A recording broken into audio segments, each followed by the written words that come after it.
Hello बच्चों, तो आज के स्टूडेंट करने वाले हैं वार्षिक परीक्षा 2024-25 विषय विज्ञान कक्षा 8वीं का असली क्वेश्चन पेपर लेकर आ चुके हैं। आपको बिल्कुल भी टेंशन नहीं लेना है। यदि आपने इस क्वेश्चन पेपर को सॉल्व कर लिया तो आपके डेफिनेटली 100% गारंटी है कि 60 में 60 नंबर आने वाले हैं। आपका एक भी नंबर कहीं पास से कटने वाला नहीं है। तो चलिए बिना टाइम वेस्ट किए हम आपको दिखाने वाले हैं क्वेश्चन नंबर फर्स्ट से। यहाँ पे दिया गया है प्रश्न 1, जब एक ही किस्म के पौधे किसी स्थान पर बड़े पैमाने पर उगाए जाते हैं तो उसे कहते हैं। सो इसका आंसर हो जाएगा ऑप्शन नंबर बी, फसल। प्रश्न 2, मोमबत्ती की ज्वाला में सबसे गर्म भाग कौन सा होता है? इसका आंसर करना हमें ऑप्शन नंबर ए, वाह क्षेत्र। तीसरा प्रश्न है, जैव विविधता के संरक्षण हेतु निर्मित किए गए हैं। इसका आंसर हो जाएगा ऑप्शन नंबर सी, वन्य जंतु अभयारण्य। प्रश्न 4, लोहे को जंग लगने से बचाने के लिए उस पर किस धातु की परत चढ़ाई जाती है? इसका आंसर हो जाएगा ऑप्शन नंबर डी, जिंक। प्रश्न 5, पृथ्वी की सबसे बाहरी परत को कहते हैं। इसका आंसर करना ऑप्शन नंबर ए, भूपर्पटी। सो यहाँ पे अपना प्रश्न 1 कंप्लीट हो चुका है। आप लोग इसका स्क्रीनशॉट ले लीजिए। अगला प्रश्न देखिए, रिक्त स्थान प्रश्न क्रमांक 6 से 10 तक दिए गए हैं। सो यहाँ पे निर्देश दिया गया है, निम्नलिखित प्रश्नों में रिक्त स्थान की पूर्ति कीजिए। प्रत्येक प्रश्न के लिए 1 अंक निर्धारित है।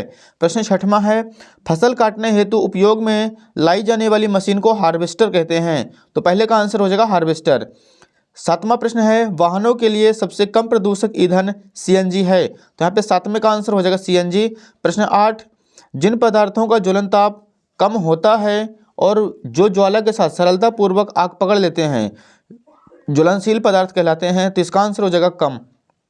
प्रश्न 9, किसी चालक विलयन से विद्युत धारा प्रवाहित होने पर रासायनिक अभिक्रिया होती है। तो इसका आंसर हो जाएगा रासायनिक अभिक्रिया। प्रश्न 10 देखिए, भूकंप की तीव्रता को सिस्मोमीटर पैमाने से मापा जाता है। तो 10वें का आंसर हो जाएगा सिस्मोमीटर। तो यहाँ पे 6 से 10 तक क्वेश्चन कंप्लीट हो चुके हैं। आप लोग इसका भी स्क्रीनशॉट ले लीजिए। अगला प्रश्न देखिए, यहाँ पे हमारे सामने अतिलिखित उत्तरीय प्रश्न 11 से 16 तक दिए गए हैं। सो यहाँ पे निर्देश दिया गया है, सबसे पहले निम्नलिखित प्रश्नों के उत्तर 1 से 2 वाक्यों में लिखिए। प्रत्येक प्रश्न के लिए 2 अंक निर्धारित है। सो यहाँ पे प्रश्न 11 है, यदि फसल के साथ खरपतवार बड़ी मात्रा में उग रहे हैं तो इसका निपटान नहीं किया जाए तो क्या होगा? तो इसका निपटान नहीं किया जाएगा तो फसल बर्बाद हो जाएगी। प्रश्न 12, जीवाश्म ईंधन से आप क्या समझते हैं? कोई 2 जीवाश्म ईंधनों के नाम लिखिए। प्रश्न 13, आईवीएफ का पूरा नाम क्या है? लिखिए। प्रश्न 14, एड्स से बचाव के उपाय लिखिए। प्रश्न 15, द्रव बर्तन की दीवारों पर दाब डालता है, इस कथन की पुष्टि कीजिए। प्रश्न 16, तड़ित से अपनी सुरक्षा के उपायों को लिखिए। तो यहाँ पे 11 से लेकर 16 तक भी अपने क्वेश्चन कंप्लीट हो चुके हैं। नेक्स्ट देखिए, लघु उत्तरीय प्रश्न 17 से लेकर 22 तक दिए गए हैं। यहाँ पे निर्देश दिया गया है, निम्नलिखित प्रश्नों के उत्तर 30 से 40 शब्दों में लिखिए। प्रत्येक प्रश्न के लिए 3 अंक निर्धारित किया गया है।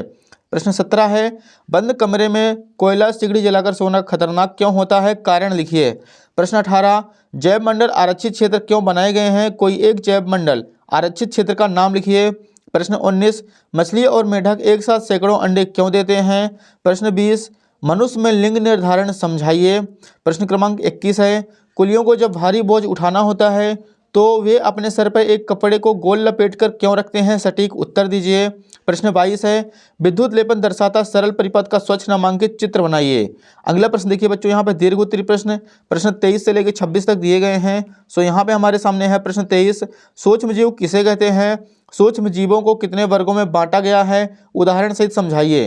प्रश्न 24 देखिए, घर्षण हानिकारक है परंतु अनिवार्य क्यों है? उदाहरण देकर समझाइए। प्रश्न 25 है, मानव कर्ण यानी कान का नामांकित चित्र बनाकर उसकी कार्य प्रणाली को समझाइए। लास्ट क्वेश्चन नंबर 26 है, मानव नेत्र का नामांकित चित्र बनाइए एवं इसके विभिन्न भागों के कार्य सहित लिखिए।